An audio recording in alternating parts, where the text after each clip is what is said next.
മുറിയിലെത്തുമ്പോൾ രുദ്ര ഉറക്കത്തിലായിരുന്നു. ബെഡിൽ കമിഴ്ന്ന് കിടന്നുറങ്ങുന്ന അവനോട് അവൾക്ക് എന്തെന്നില്ലാത്ത വാത്സല്യവും സ്നേഹവും എല്ലാം തോന്നി. ഒപ്പം കണ്ണുകളിൽ നനവും പടർന്നു. അവൾ അവൻ്റെ അടുത്തിരുന്നു. മുഖത്തേക്ക് വീണു കിടന്നിരുന്ന മുടിയിഴകൾ കൈകൾ കൊണ്ട് മാറ്റി ആ നെറ്റിയിൽ ചുംബിച്ചു. അവൻ്റെ മുഖത്തൂടെ അവളുടെ മിഴികൾ പാഞ്ഞുകൊണ്ടിരുന്നു. ഇത്രയും നാൾ താൻ കാണാത്തൊരു ഭംഗി അവനുണ്ടെന്ന് അവൾക്ക് തോന്നി. അവൻ്റെ താടിയിൽ പതിയെ തൊട്ടവൾ അവൻ്റെ അടുത്ത് കിടന്നു. അവനെ തന്നെ നോക്കി നോക്കി അവൾ എപ്പോഴോ ഉറക്കത്തിലേക്ക് പോയി. എന്നാൽ അവളുടെ കരസ്പർശമേറ്റപ്പോൾ തന്നെ രുദ്ര ഉണർന്നിരുന്നു. അവളുടെ ചുംബനവും തലോടലുമെല്ലാം അവൻ അറിഞ്ഞിരുന്നു. അവൻ്റെ മനസ്സിൽ അപ്പോൾ സംഘർഷമായിരുന്നു. ഒരിക്കൽ നഷ്ടപ്പെടുമോ എന്നുള്ള ഭയം. ഗൗരി രാവിലെ കുളി കഴിഞ്ഞ് അടുക്കളയിൽ ചെല്ലുമ്പോൾ അവിടെ രുക്മണി കാപ്പിയിടുവാണ്. അവൾക്കെന്തോ രുക്മണിയോട് സംസാരിക്കാൻ വിഷമം തോന്നി. ആ അമ്മയുടെ കണ്ണുനീറിൽ കാര്യം കൊണ്ടായിരുന്നു. തന്നോടൊരിക്കൽ രുദ്രനെ ഉപേക്ഷിച്ച് പോകരുതെന്ന് പറഞ്ഞതുപോലും ഇക്കാരണം കൊണ്ടായിരുന്നു. അവളുടെ മനസ്സിൽ രുക്മണിയെ ഓർത്ത് സഹതാപം തോന്നി. മോളെന്താ ഇങ്ങനെ നിൽക്കുന്നേ? ഗൗരിക്ക് അപ്പോഴാണ് ബോധം വന്നത്. അവൾ രുക്മണിയെ നോക്കി ചിരിച്ചു. അമ്മ, ഞങ്ങളിന്ന് പോകും കേട്ടോ. അതെന്താ 2 ദിവസം നിൽക്കണമെന്ന് പറഞ്ഞിട്ട്? അത് പിന്നെ ഒരുപാട് പഠിക്കാനുണ്ട്. ഇവിടെ നിന്ന് ബാമയുടെ കൂടെ നടന്ന് സമയം പോകും. ഞാൻ എക്സാം എല്ലാം കഴിഞ്ഞ് കുറേ ദിവസം വന്ന് നിൽക്കാം. രുക്മണി അവളുടെ കയ്യിൽ പിടിച്ചു. അവർക്ക് അവളോട് എന്തൊക്കെയോ പറയണമെന്നുണ്ടായിരുന്നു. അതെന്താണെന്ന് അവൾക്ക് മനസ്സിലായി. ഗൗരി ആ വാക്കുകൾ വീണ്ടും കേൾക്കാൻ ആഗ്രഹിച്ചിരുന്നില്ല. കാരണം അവളുടെ ദേവി ലോകത്ത് അനാഥനല്ല. അവളുടെ സ്വാർത്ഥതയായിരുന്നു അത്. അമ്മ വിഷമിക്കേണ്ട. അമ്മയുടെ സങ്കടം എന്തായാലും അത് മറന്നേക്ക്. അമ്മയുടെ മോൻ്റെ ജീവിതത്തിൽ നിന്നും ഒരു മടങ്ങിപ്പോക്ക് ഈ ഗൗരിക്ക് ഇനി ഉണ്ടാവില്ല. അവൾ ചിരിച്ചത് പറഞ്ഞ് ചായ എടുത്ത് പോകുമ്പോൾ രുക്മണി നിറഞ്ഞു മിഴികൾ സാരി തലപ്പ് കൊണ്ടൊപ്പി. മനസ്സിൽ ഗൗരിയെ ദേവിൻ്റെ പെണ്ണായി കിട്ടിയതിൽ ഈശ്വരനോട് നന്ദി പറഞ്ഞു. അവൾ മുറിയിൽ വരുമ്പോൾ രുദ്ര കുളിക്കാൻ കയറിയിരുന്നു. അവൾ ചായ ടേബിളിൽ വെച്ച് ഗൗരി പോകാൻ റെഡിയായി. ബാഗിലേക്ക് ബുക്ക് വയ്ക്കുമ്പോഴാണ് വയറിൽ ഇഴയുന്നത് പോലെ തോന്നിയത്. ആ ഗന്ധവും സ്പർശനവും അവൾക്ക് പരിചിതമായതുകൊണ്ട് തന്നെ അവളുടെ ചുണ്ടിൽ ചിരി പടർന്നു. അവൾ തിരിഞ്ഞു നിന്നു. മുടിയിലെ വെള്ളം മുഖമാകെ പടർന്നുകൊണ്ട് രുദ്ര അവളെ ഒന്ന് നോക്കി. ആ നോട്ടം അവളുടെ ഹൃദയത്തിലെ ഉള്ളറകളെ പോലും വിറകൊള്ളിച്ചു. അവൻ്റെ പിടി മുറുകും തോറും അവൾക്ക് വെപ്രാളം തോന്നി. ആ സ്നേഹത്തിൽ ലയിക്കാനുള്ള കൊതിക്കുന്നുണ്ട്. പക്ഷേ ആ നോട്ടം പോലും നേരിടാൻ കഴിയുന്നില്ല അവൾക്ക്. അത്രമാത്രം പ്രണയം അവൻ്റെ മിഴികളിൽ പോലും നിറഞ്ഞു നിൽക്കുന്നു. കോളേജിൽ പോകാൻ സമയമായി, വിട്ടേ. ഇന്ന് ലീവാക്കിയാലോ? അയ്യടാ, അതൊന്നും പറ്റില്ല, എനിക്ക് പോകണം. നീ ഇന്ന് പോകുന്നില്ല? ദേവേട്ട കളിക്കല്ലേ.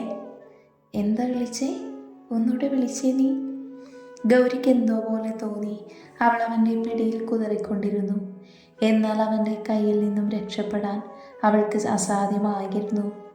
എടോ താൻ എന്നൊക്കെ വിളിച്ചിരുന്ന എൻ്റെ ഗൗരിക്കുട്ടി എന്താ വിളിച്ചേ? ഒന്നുകൂടെ വിളിക്കടോ. അതെ, അത് എനിക്ക് സ്നേഹം വരുമ്പോൾ മാത്രം വിളിക്കൂ. അല്ലെങ്കിൽ തന്നെ എടോ പോടോ എന്നൊക്കെ വിളിക്കും. ഇനി എങ്ങനെ വിളിച്ച നിൻ്റെ ഈ കഴുത്തിലെ മറുകിലെന്നും ഒരു പാട് വീഴും. അവൻ്റെ വാക്കുകൾ കേൾക്കുമ്പോൾ ശരീരത്തിൽ കുളിര് വ്യാപിക്കുന്നത് പോലെ തോന്നി അവൾക്ക്. അവനെ നോക്കാൻ തന്നെ അവൾക്ക് നാണം തോന്നി. അവളുടെ നാണം കാണുമ്പോൾ അവളുടെ ഭംഗി കൂടുന്നത് പോലെ തോന്നി അവന്. ഇന്നലെ രാത്രി ഉറങ്ങിപ്പോയി, അല്ലെങ്കിൽ ഈ നാണമൊക്കെ ഞാൻ മാറ്റിയിരുന്നു. രുദ്ര അവളുടെ കാതോരം വന്ന് മൊഴിയുമ്പോൾ അവൻ്റെ മുടിയിലെ വെള്ളം അവളുടെ കവളിലെ കിളി കൂട്ടി. ഒപ്പം അവൻ്റെ ചുണ്ടുകൾ കാതിൽ ചുംബിക്കുമ്പോൾ അവൾ പിടഞ്ഞുകൊണ്ട് അവനിൽ ചേർന്നു നിന്നു. സമയമായി കേട്ടോ, അവൾ പതിയെ പറയുമ്പോൾ രുദ്ര ചിരിച്ചുകൊണ്ട് അവളിൽ നിന്നും അകന്നു മാറി. അവൾ വേഗം തിരിഞ്ഞു നിന്നും ബാഗിൽ ബുക്ക് വെച്ചു. കണ്ണാടിയിൽ കൂടെ രുദ്ര തന്നെ നോക്കുന്നത് കാണുമ്പോൾ അവൾക്ക് സന്തോഷവും ഒപ്പം വെപ്രാളവും തോന്നി. എന്തിനെങ്ങനെ നോക്കുന്നേ? അതോ അത് പിന്നെ പറയാം. രുദ്ര അവളെ നോക്കി മീശ പിരിച്ചുകൊണ്ട് പറഞ്ഞു. അവൾ അവനെ നോക്കി മുഖം കോട്ടി. അവർ പോകാൻ വേണ്ടി ഇറങ്ങുമ്പോൾ ഉമ്മറത്ത് എല്ലാവരും ഉണ്ടായിരുന്നു. ഗൗരി രുക്മണിയെ കെട്ടിപ്പിടിച്ചു. ബാമയോടും കാത്തിയോടും യാത്ര ചോദിച്ചു. സൂര്യൻ ഉണ്ടായിരുന്നില്ല. പുറകിൽ കസേരയിലിരിക്കുന്ന മുത്തശ്ശനെ അവൾ മനഃപൂർവ്വം അവഗണിച്ചു. അതിനവൾ കാരണവും ഉണ്ടായിരുന്നു. തൻ്റെ പ്രിയനെ അവഗണിച്ചതിനുള്ള പ്രതികരണമായിരുന്നു അത്. യാത്രയിൽ വഴി മാറിയതും ഗൗരി അവനെ ഒന്ന് നോക്കി. ഇതെവിടേക്കാ? ഭൂമിയുടെ അറ്റത്തേക്ക്. പിന്നെ അവളൊന്നും ചോദിക്കാൻ പോയില്ല. കുറച്ചു ദൂരം കഴിഞ്ഞൊരു വലിയ കെട്ടിടത്തിന് മുന്നിൽ ബൈക്ക് നിർത്തി. രുദ്ര അവളോട് ഇറങ്ങാൻ പറഞ്ഞു. ഗൗരി ആ കെട്ടിടത്തിലേക്ക് നോട്ടം പായിച്ചുകൊണ്ടിറങ്ങി. അവളുടെ കണ്ണുകൾ അതിന് മുന്നിലേക്ക് പേരിലേക്ക് നീണ്ടു. Dev group of industrial. Gauri അടുത്ത നിമിഷം തന്നെ രുദ്രനെ നോക്കി. അവൻ അവളുടെ കയ്യിൽ പിടിച്ചുകൊണ്ട് അകത്തേക്ക് നടന്നു. അവരെ കണ്ട അകത്തുള്ളവരെല്ലാം എഴുന്നേറ്റു നിന്ന് ഗുഡ് മോർണിംഗ് പറഞ്ഞു. ഗൗരി എല്ലാം കണ്ട് രുദ്രനെയും ചുറ്റും മാറി മാറി നോക്കി. ഒടുവിൽ രുദ്രദേവ് എന്നെഴുതിയ ഒരു ക്യാബിനിൽ കയറിയതും ഗൗരിയുടെ കയ്യിലെ പിടിവിട്ട് രുദ്ര മാറി നിന്നു. നിനക്കറിയാത്ത ഒന്നും എൻ്റെ ജീവിതത്തിൽ ഇനി വേണ്ട. ഇതാണ് എൻ്റെ സാമ്രാജ്യം.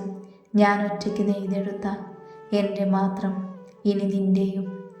രുദ്രനെക്കുറിച്ചോർത്ത് അവൾക്ക് അഭിമാനം തോന്നി. ഇത്രയും സ്വത്തും പണവുമുള്ള തറവാട്ടിലായിട്ട് പോലും സ്വന്തമായി നേടിയെടുത്തൊരു കമ്പനി. അവനിൽ അനാഥയാണെന്ന് തോന്നൽ വന്നത് മുതൽ ആവണം ഒറ്റയ്ക്ക് നിൽക്കണമെന്ന ചിന്ത വന്നിട്ടുണ്ടാവുക.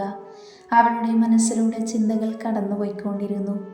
കുറച്ചു കഴിഞ്ഞ് അവർ അവിടെ നിന്നും ഇറങ്ങി. അവൻ്റെ കൂടെയുള്ള ഓരോ നിമിഷവും അവൾക്കേറെ പ്രിയപ്പെട്ടതായി മാറി. അവനും അങ്ങനെ തന്നെ ആയിരുന്നു.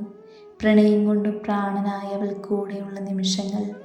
വീട്ടിലെത്തി അകത്ത് പോകാനെന്ന ഗൗരിയുടെ പുറകിൽ രുദ്ര വരുന്നത് കണ്ട് ഗൗരി തിരിഞ്ഞു നിന്നു. എങ്ങോട്ടാ? വേഗം പോകാൻ നോക്ക്. ഇന്നിനി ഞാൻ ഉച്ചയ്ക്ക് ക്ലാസ്സിന് പോകും. ഉച്ചക്കല്ലേ? അതുവരെ സമയമുണ്ടല്ലോ. എന്തിന്? അവൾ വീണ്ടും ചോദ്യം ആവർത്തിച്ചതും രുദ്ര അവളുടെ കൈ രണ്ടും പിടിച്ചു വെച്ച് ഭിത്തിയിൽ ചേർത്തു നിർത്തി. പെട്ടെന്നായതുകൊണ്ട് തന്നെ ഗൗരി ഒന്ന് ഞെട്ടി.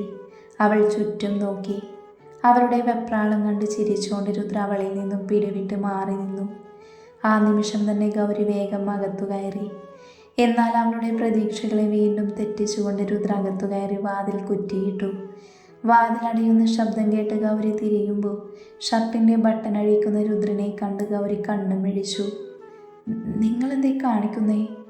കാണിച്ചില്ലല്ലോ, കാണിക്കാൻ പോകുന്നതല്ലേ ഉള്ളൂ. രുദ്ര അവളുടെ അടുത്ത് വന്ന് അവളെ കയ്യിൽ കോരിയെടുത്ത് റൂമിലേക്ക് നടന്നു. അവളുടെ ഹൃദയമിടിപ്പ് ആ സമയം അവൻ കേട്ടു. ശരീരം തളരുന്നത് പോലെ തോന്നി അവൾക്ക്. അവളെ ബെഡിൽ കിടത്തി അവൻ ഉയരുമ്പോൾ അവൾക്കാകെ പരവേശം തോന്നി. അവളുടെ മുകളിൽ കിടന്ന് അവളിലേക്ക് അവൻ അമരുമ്പോൾ അവനിൽ പ്രണയത്തിൻ്റെ ആവേശം പടർന്നിരുന്നു. അവൾ കണ്ണുകൾ അടച്ച് അവനെ സ്വീകരിക്കാൻ തയ്യാറായിരുന്നു. എങ്കിലും അവൾക്കുള്ളിൽ ഒരു നീറ്റൽ പോലെ തോന്നി. അവളുടെ മുഖഭാവം കണ്ട് രുദ്ര അവളുടെ കവിളിൽ പിടിച്ച് മുഖം അവന് നേരെ ആക്കി. എന്തു പറ്റി? ഇഷ്ടമില്ലേ? അവളൊന്നും മിണ്ടാതെ അവനെ തന്നെ നോക്കിക്കിടന്നു. ആ സമയം നിറഞ്ഞ അവളുടെ മിഴികൾ കണ്ട് അവൻ അവളുടെ നെറ്റിയിൽ ചുംബിച്ചു. ആ ചുംബനത്തിൽ തീർത്തു അവൻ്റെ വികാരങ്ങളും പ്രണയവുമെല്ലാം. ആ ചുംബനം കൊണ്ട് അവൾക്ക് കിട്ടിയത് അവൻ്റെ കരുതലും വാത്സല്യവും സ്നേഹവുമെല്ലാം ആയിരുന്നു. പെട്ടെന്ന് തന്നെ അവൻ എഴുന്നേറ്റ് മുറിയിൽ നിന്നും പോയി. തന്നോട് പിണങ്ങിയാണോ പോകുന്നത് എന്ന് തോന്നി ഗൗരി അവൻ്റെ പുറകിൽ പോയി. അപ്പോഴേക്കും അവൻ ഉമ്മറത്ത് നിന്നും ബട്ടണിട്ടുകൊണ്ട് ബൈക്കിൽ കയറിയിരുന്നു. അവളെ ഒന്ന് നോക്കുക പോലും ചെയ്യാതെ രുദ്ര പോയിരുന്നു. ഗൗരിക്ക് നല്ല സങ്കടം തോന്നി. അവൾ അകത്തു വന്നു മുറിയുടെ കണ്ണുകൾ പാഞ്ഞു. ഹാങ്ങറിലുള്ള അവൻ്റെ ഡ്രസ്സെല്ലാം നോക്കി. തന്നെ വിവാഹം കഴിക്കുമെന്ന് വെല്ലുവിളിക്കുമ്പോൾ ധരിച്ച ഷർട്ട് കണ്ട് ഗൗരി കുറച്ചു നേരം നോക്കി നിന്നു. ആ താലിക്കഴുത്തിൽ വീഴുന്ന നിമിഷം മരിച്ചു പോകുമെന്ന് പറഞ്ഞ താനിന്ന് ആ താലി മരണം വരെ നെഞ്ചിൽ കിടക്കണമെന്ന് പ്രാർത്ഥിക്കുന്നു. എൻ്റെ കഥയിലെ വില്ലൻ്റെ കൂടെ എൻ്റെ അസുരൻ്റെ പെണ്ണായി ജീവിക്കാൻ സമയമായിരിക്കുന്നു. എൻ്റെ അസുരനെ ആവാഹിക്കാൻ ഗൗരി കാത്തിരിക്കുന്നു. അവനെ ലയിച്ച് അവൻ്റെ പ്രണയത്തിൽ ലയിക്കാൻ താനും കൊതിക്കുന്നു.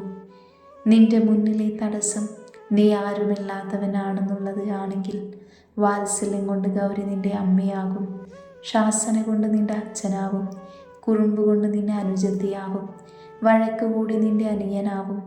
പ്രണയം കൊണ്ട് നിന്റെ ഭാര്യയാവും. ഒപ്പം നിനക്ക് കരുതലോടെ വാത്സല്യത്തോടെ ഓമനിക്കാൻ നിന്റെ ജീവൻ്റെ തുടിപ്പുകളെ എൻ്റെ ഗർഭപാത്രത്തിൽ ഞാൻ ചുമക്കും. ഒരിക്കലും നീ തനിച്ചാവില്ല. തനിച്ചാവാൻ ഞാൻ സമ്മതിക്കില്ല. ഗൗരി ഡ്രസ്സെല്ലാം അലമാരയിൽ വയ്ക്കുമ്പോഴാണ് അവളുടെ കണ്ണിൽ ആ ഡയറി വീണ്ടും കണ്ടത്. അത് രുദ്രെടുത്ത് വെച്ചതാണെന്ന് അവൾക്ക് മനസ്സിലായി. അവൾ അതെടുത്ത് വീണ്ടും വായിച്ചു. അന്ന് വായിക്കുമ്പോൾ അത് ആരാണെന്ന് തനിക്കറിയില്ലായിരുന്നു. എന്നാൽ അതിലെ ഓരോ വരിയിലും തെളിയുന്നത് താനാണ്. അവളുടെ കണ്ണുകൾ വിടരുകയും ഹൃദയം തുടിക്കുകയും ചെയ്തു. ഒടുവിലെ താളുകൾ മറിച്ച് അതിലെ വായിക്കാൻ വിട്ട അവസാന വരിയിൽ അവളുടെ കണ്ണുകൾ ഉടക്കി. നീ എന്നിൽ അലിയുന്ന നാളും കാത്ത് എൻ്റെ പ്രണയം നിന്നിൽ ചൊരിയാനും നിന്റെ പ്രണയം കവർന്നെടുക്കാനും കാത്തിരിക്കുന്നു ഗൗരി ഞാൻ.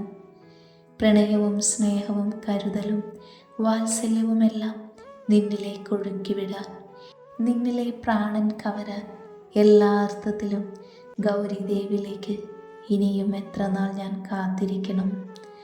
സമയമായിരിക്കുന്നു ദേവ് നിന്റെ മാത്രം ഗൗരിയാവാൻ, എൻ്റെ പ്രണയം നിന്നിൽ ചൊരിയാൻ, ഒപ്പം നിന്റെ ഉള്ളിലെ ദേവനേക്കാൾ നിന്റെ അസുരനെ ആവാഹിക്കാൻ ഗൗരി കാത്തിരിക്കുന്നു.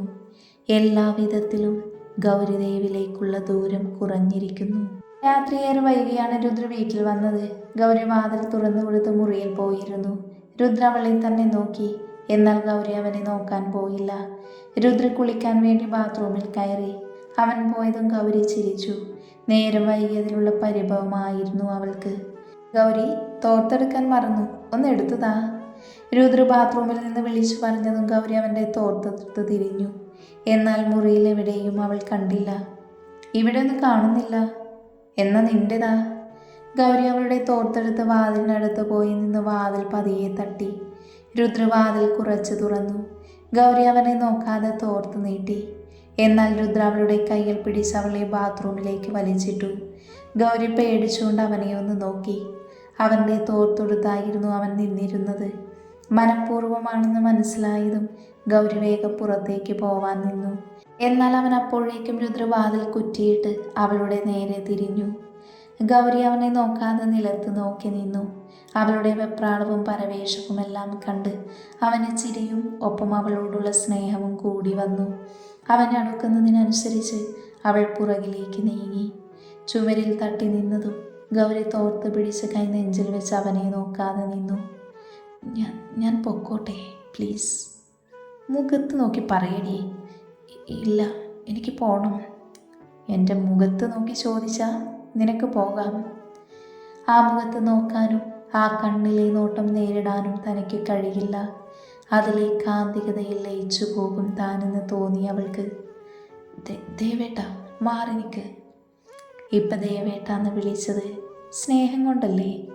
അപ്പോൾ എന്നെ നോക്കിയാൽ ഞാൻ മാറിത്തരാം. അവളിലേക്ക് ഒന്നുകൂടെ അമർന്നുകൊണ്ട് അവൻ പറഞ്ഞു. ഗൗരിയുടെ ശ്വാസഗതി വർദ്ധിച്ചു.